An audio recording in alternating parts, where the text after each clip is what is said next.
نبی کریم سرور دو عالم صلی اللہ تعالی علیہ وسلم کی ایک ایک سنت پر عمل کرنا، اس سنت کے لیے جان دینا، چاہے لوگ جو بھی کہیں، مذاق اڑائیں، لیکن ہم نبی کریم سرور دو عالم صلی اللہ علیہ وسلم کی ایک ایک سنت پر عمل کریں گے۔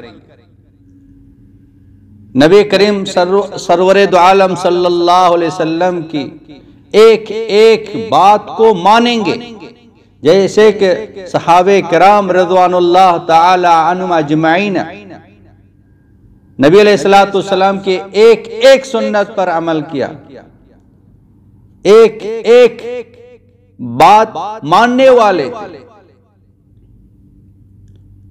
وہ نہیں دیکھتے تھے کہ یہ بات آپ علیہ السلام نے ارشاد فرمائی، اس کا فلسفہ کیا ہے، اس کے پیچھے راز کیا ہے،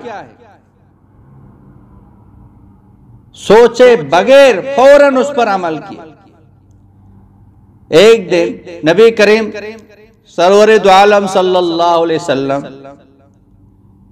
مسجد میں بیان فرما رہے تھے۔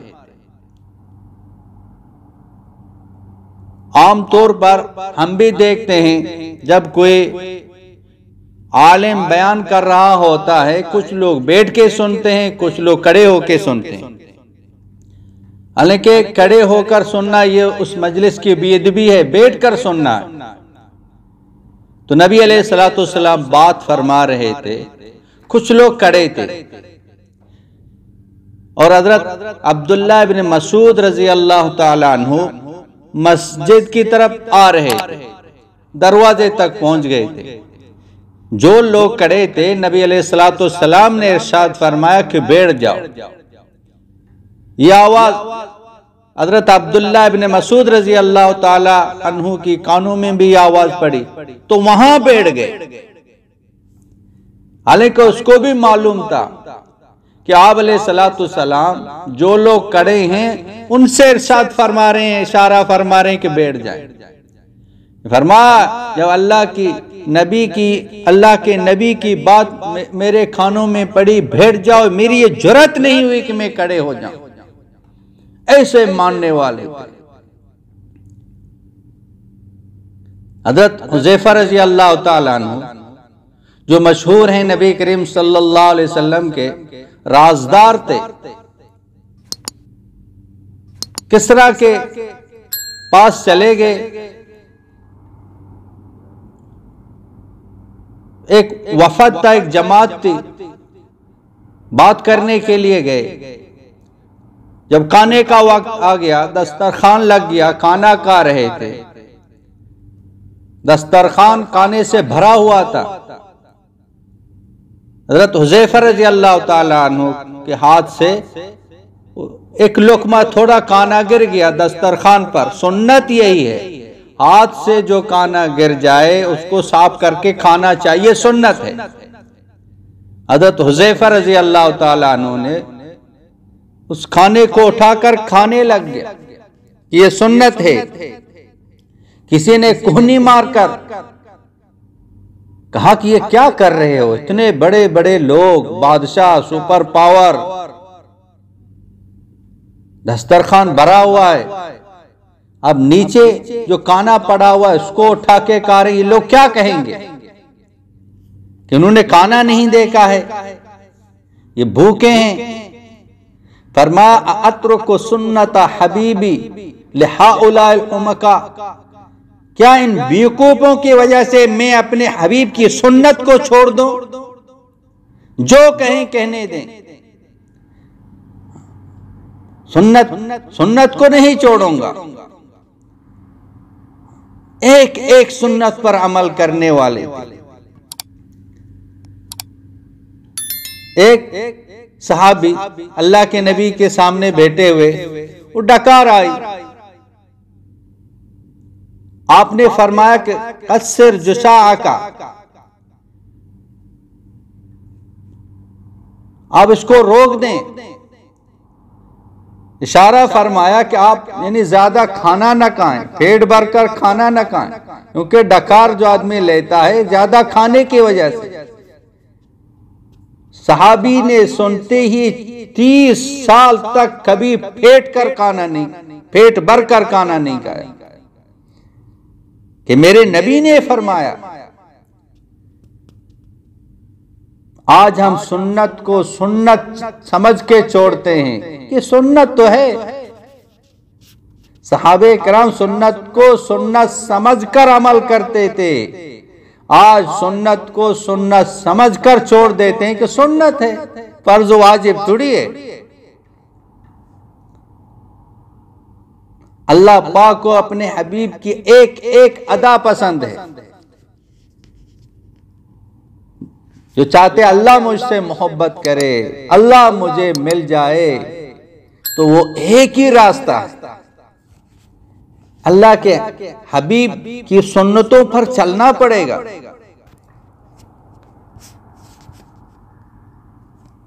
اس کے علاوہ کوئی کامیابی نہیں ہے، اس کے علاوہ کوئی راستہ نہیں ہے۔ ہم ایک ایک سنت پر عمل کریں، ازار کو اونچی کر دیں، ٹخنے ڈھکے ہوئے ہیں، اسی کو عار سمجھتے ہیں، اسی کو شرمندگی سمجھتے ہیں۔ یہ اللہ کے حبیب کی سنتیں ہیں، وجہ کائنات ہے، جس کا نام اللہ پاک نے اپنے نام کے ساتھ ملایا ہے قیامت تک۔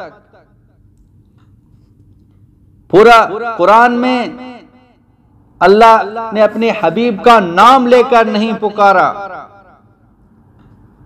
یا ابراہیم، یا موسیٰ، یا عیسیٰ، نبیوں کا نام لے کر پکار رہے ہیں، لیکن اپنے نبی کا نام لے کر نہیں پکارا۔ یا ایھا المدثر، یا ایھا المزمل، یا ایھا الرسول، یا ایھا النبی، یا محمد، اس طرح کریں، یہ نہیں فرمایا۔ اسی اونچی شان ہے، فخر کے ساتھ اللہ کے حبیب کی سنتوں پر چلیں،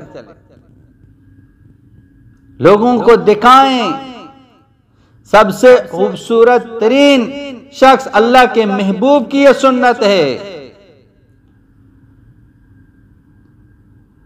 غیر تو ان سنتوں سے ڈرتے ہیں،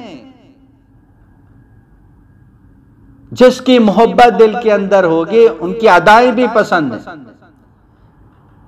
غیروں کی محبت دل کے اندر ہے، بچوں کے کپڑے، بڑوں کے کپڑے، بچوں کے بال، بڑوں کے بال، طور طریقہ گھر غیروں کے طریقوں پر ہیں، کیونکہ اس سے محبت ہے۔ اگر رسول اللہ صلی اللہ علیہ وسلم سے محبت ہوتی تو ہمارے کپڑے بھی ایسے، ہمارے بال بھی ایسے۔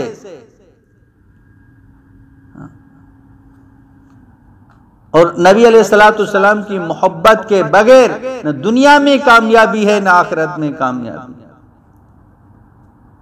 ایمان فرما مکمل ہو ہی نہیں سکتا ہے جب تک نبی علیہ السلام ماں، باپ، بیوی، بچے، تمام انسانوں سے زیادہ محبوب نہ ہو۔ سب سے زیادہ محبوب انسانوں میں سے نبی کریم سرور دو عالم صلی اللہ علیہ وسلم، ایک سنت کے لیے جان دے دیں اور ان سنتوں کو زندہ کریں۔ بچوں کے کپڑے، بچوں کے بال، مرد، عورت، ہر ایک کی زندگی میں نبی کریم صلی اللہ علیہ وسلم کی سنت زندہ ہوں، مسلمان ہوں۔ وَلَا تَمُوتُنَّ إِلَّا وَأَنْتُمْ مُسْلِمُونَ، مسلمان بن کے مرو، پکا مسلمان بن کے مرو، پھر دیکھو گے اب کی کیا عزت ہوگی کل قیامت کے دن، حشر کے میدان میں آپ کی کیا عزت ہوگی۔ اللہ کے نبی کا پڑوس ملے گا، اللہ کی نبی سفارش فرمائیں گے، اپنا سمجھیں گے، قریب کر دیں گے۔ شرمندہ وہ ہوں گے جنہوں نے اللہ کے نبی کی سنتوں کو چھوڑا، جس کی داڑھی نہیں تھی، دنیا میں اللہ کے نبی منہ موڑتے تھے، اس کی طرف نہیں دیکھتے تھے، کل قیامت کے دن اللہ کے نبی نے ہماری طرف منہ موڑ لیا تو ہم برباد ہو جائیں گے۔ فخر کے ساتھ، خوشی کے ساتھ، محبت کے ساتھ ایک ایک سنت پر عمل کریں، اس کو پہلائیں کہ ہمارے محبوب کی سنتیں ہیں۔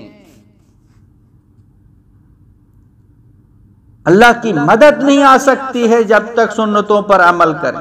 صحابہ کے ساتھ اللہ کی مدد نہیں آئی تو ہمارے ساتھ اللہ کی مدد کہاں سے آئے گی؟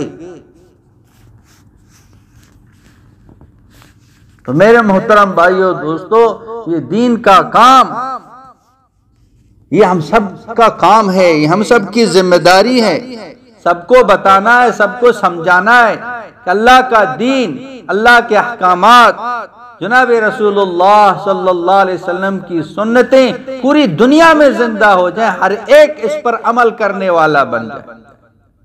یہ ہماری ذمہ داری ہے، اس کو پہلانا ہے۔ اللہ پاک ہم سب کو عمل کرنے کی توفیق عطا فرمائے۔ وآخر دعوانا ان الحمدللہ رب العالمین۔